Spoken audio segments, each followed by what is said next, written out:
Live from our 7 Tasmania studios, your nightly news with Joe Palmer begins now. Good evening, everyone. It's been a tumultuous 24 hours on the campaign trail for the major parties in the electorate of Lyons. The Liberal candidate for the seat has been dumped, while Labor is accused of bullying a local mayor. And with ballot papers already printed, the government is now encouraging Lyons voters to back the Nationals. Less than 24 hours after campaigning with the PM and dodging questions over controversial online comments, Liberal Lyons candidate Jessica Whelan finally resigned this morning. The fact that it was established that these things had been said was enough for me, it was enough for the party, and the party has pursued the matter according to our process to ensure we got to the bottom of it and we dealt with it. Whelan insists she didn't write all the posts attributed to her. The PM says some material will still be forwarded to the Australian Federal Police for investigation. For her to quietly resign today is simply not good enough, and it shows the complete chaos that the Liberal Party is in. They should have dealt with this yesterday and they failed to do so. But with ballot papers already printed, the now former Liberal may find herself in Canberra as an independent.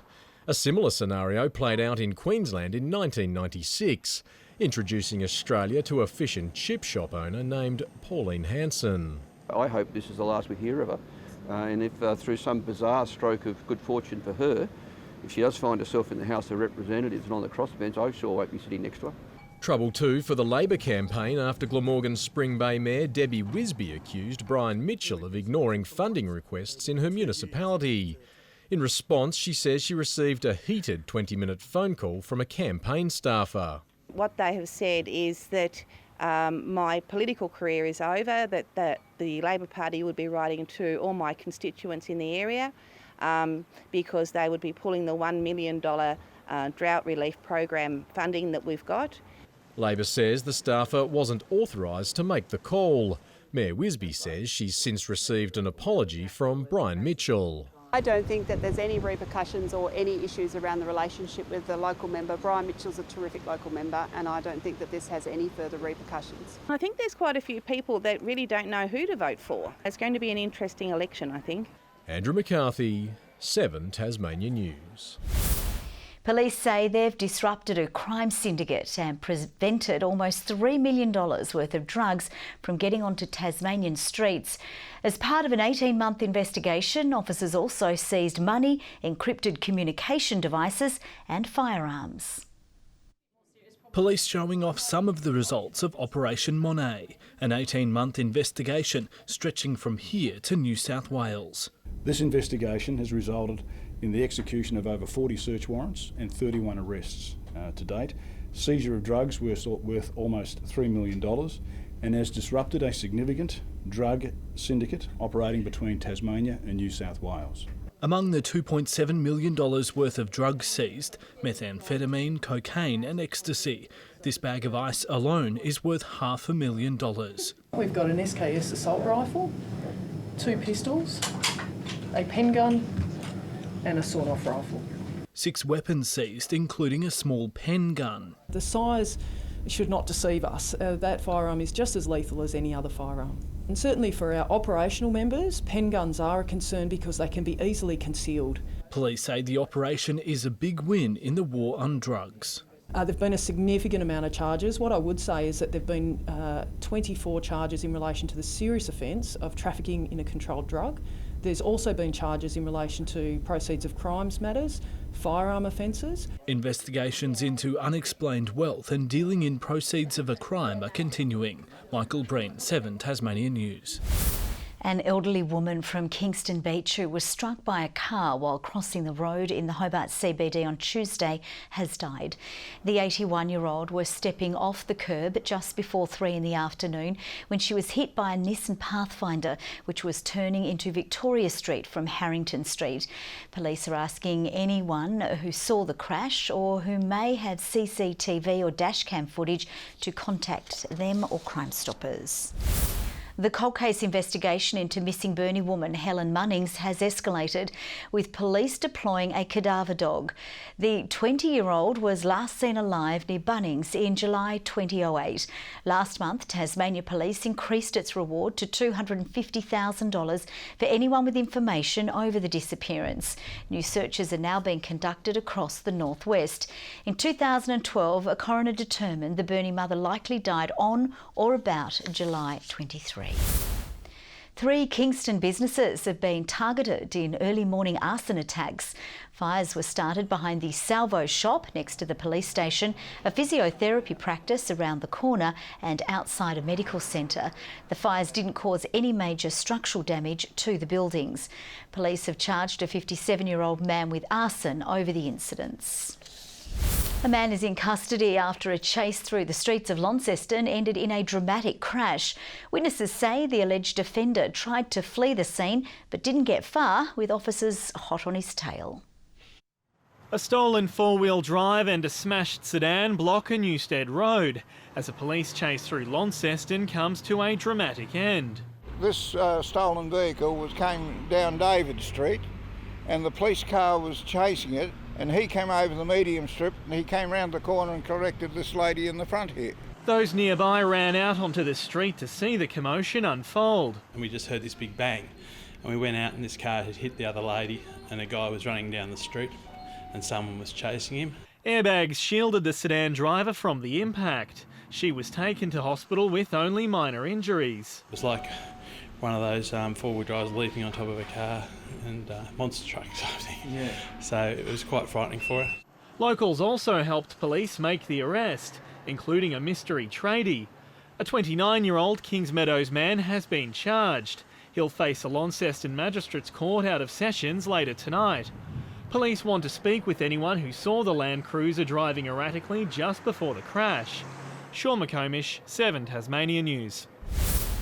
And hundreds of Tasmanian students also joined the action with strikes in Launceston and on Parliament lawns in Hobart.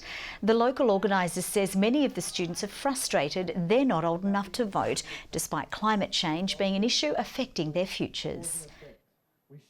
It's it's difficult because a lot of my friends will be turning 18 and I miss out by a couple of months, and I know that my vote is powerful, and I know that they know that, and yeah, it is very frustrating not to be able to vote. The action is aimed at the Liberal and Labor parties ahead of the election. Developers behind a bid to transform Devonport Showgrounds into affordable housing say they're keen to speak with the public about the plans.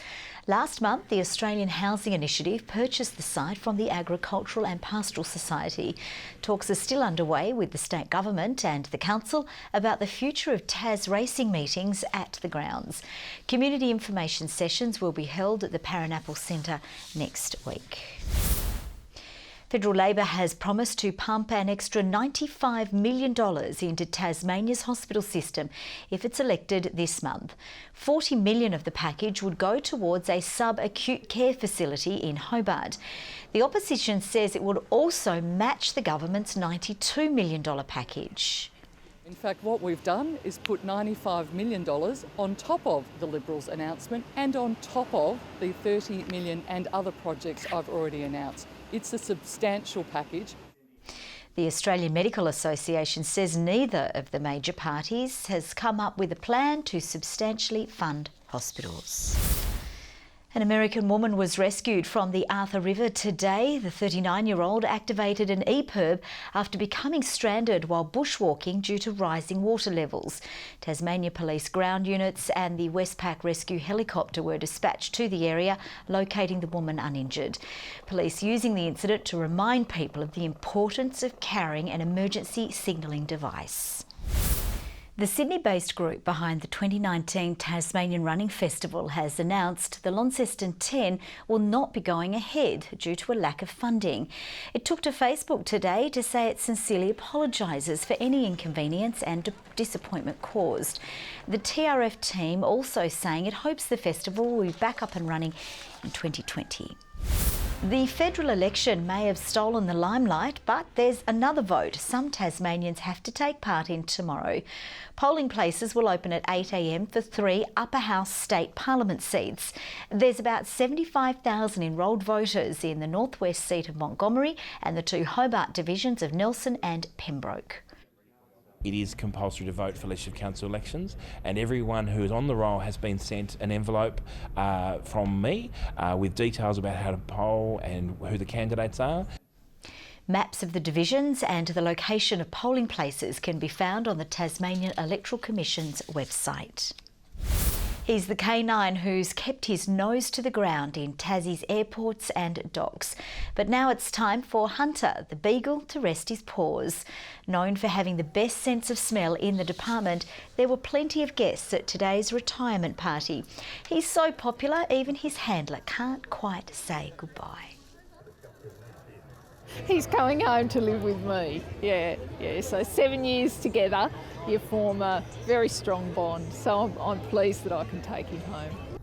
Meanwhile, thousands rugged up for another chilly day at AgFest. It'd be nice to think we've had 20,000, but looking at it, there's probably about 18,000. So fingers crossed we can get there. Organisers are hopeful sunny weather tomorrow will see bumper crowds. To the TSL now, and Clarence will have its best chance to shake the monkey off the back tomorrow up against fellow cellar dwellers North Hobart. While Glenorchy won't be taking North Launceston for granted, despite the Bombers coming off their first loss of the year.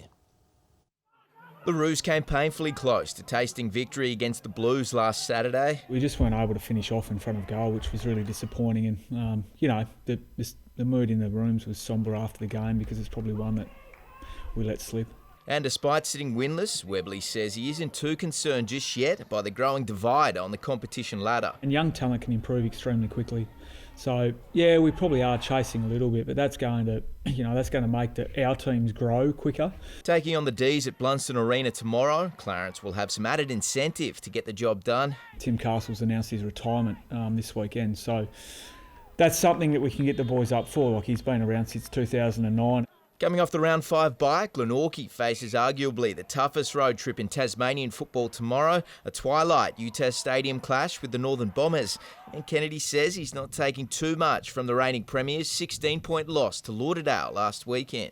They're not the team that played in the grand final last year. They're still building towards that. I think they've got really good potential to be just as good as they were last year. If you let them beat you around the contest, if they get the game on their terms, they're very hard to get the ball through. And while the Pies remain undefeated in 2019, their best footy is still a ways off, according to the coach. We've got the job done, but without really playing our absolute best footy. And so this week we're probably going to have to take it up a notch.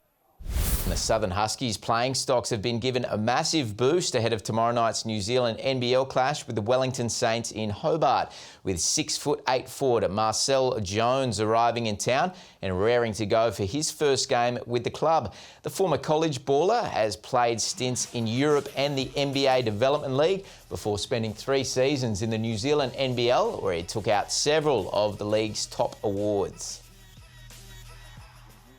I'm an all-around player, and I'm just going to bring, a little bit of attitude, a bit of intensity, just try to fit in where I can, help the guys as much as I can with my experience.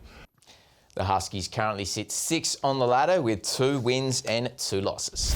To soccer, and it's set to be a massive weekend of NPL action, with the competition's top 4 sides taking each other on. Having gotten the better of them in round 1, Olympia will be hoping to emulate that form against South Hobart. Both sides are running hot, with the Warriors winning their past 6 games in a row, with South claiming 6 of their past 7.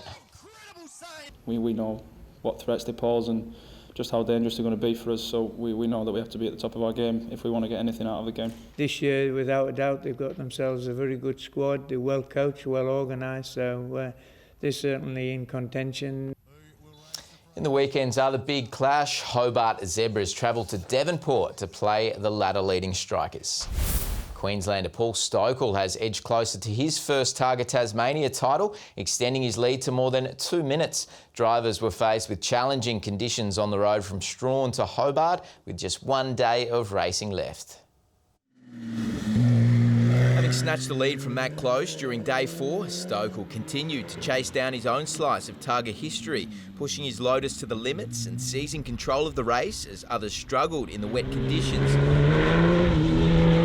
Desperate to narrow the gap, Close instead dropped valuable seconds in his Porsche GT3, finishing up the day almost 3 minutes behind the pace. His best Targa performance to date, Angus Kennard and his Nissan GTR are sitting nicely in second overall and first in the GT4 class. Mick Downey's 1979 Commodore also faring well, extending the gap to 2 minutes and 33 seconds in the Classic GT. The final day will see drivers tackle the Huon in what's predicted to be far more favourable conditions before the race wraps up in Hobart tomorrow afternoon with the official crowning of the 2019 champion.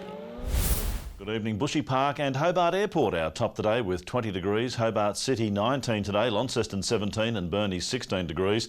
Lots of centres on 18 today, including St Helens, Friendly Beaches, Grove, Ouse and Flinders Island. King Island 17, Strawn 15 degrees. Some good falls of rain over the north last night as the thunder rolled through, and of course that cloud band is well off to the east now. Launceston Airport 26 millimetres, Pyengana 24. Today, a bit of cloud over the west, 15 millimetres at Bluff River. Now following that cloud mass over our region is a cold pool of air over the Bight. The east of the country has frontal cloud driven by an upper level disturbance. Tomorrow a low and trough sit just to our north. The cold front and trough linger over eastern areas as the high persists over South Australia. Winds west and northwesterly shifting southwesterly tomorrow morning at 15 to 25 knots and then more southeasterly at 10 to 20 knots by evening. So the weekend's with us. A few showers for Hobart at times, 16 the top, 14 for Maydena, a shower or two for Oatlands and 13 degrees. Launceston a high of 19, mostly sunny as well for Devonport on 18, Lyawini a shower or two and 2 to 10, 17 the top for Burnie, a mostly sunny, a shower easing from Strawn, 15 the top, same for Marrawar, and for the east tomorrow, a top of 18 for St Helens with a shower or two for Swansea and Orford as well. On Sunday, fine apart from possible early fog and morning showers over the east coast and far south. A few showers over the east and southeast on Monday, otherwise fine, and on Tuesday a shower over the west and south, mainly coastal. Morning showers in Perth tomorrow. Partly cloudy in Adelaide, a cool day forecast for Melbourne with a shower or two. Showers as well for Sydney with 22 and a possible storm in Brisbane. Little cloud over Hobart, 14 at the moment, 13 and clear in Launceston, 13 in Devonport. Joe, you have a wonderful weekend and a terrific wedding anniversary. Congratulations to your husband, who obviously handles high maintenance very well. You'll keep. Thank you very much, Murph. That's all from the team for now. Have a lovely evening. Good night.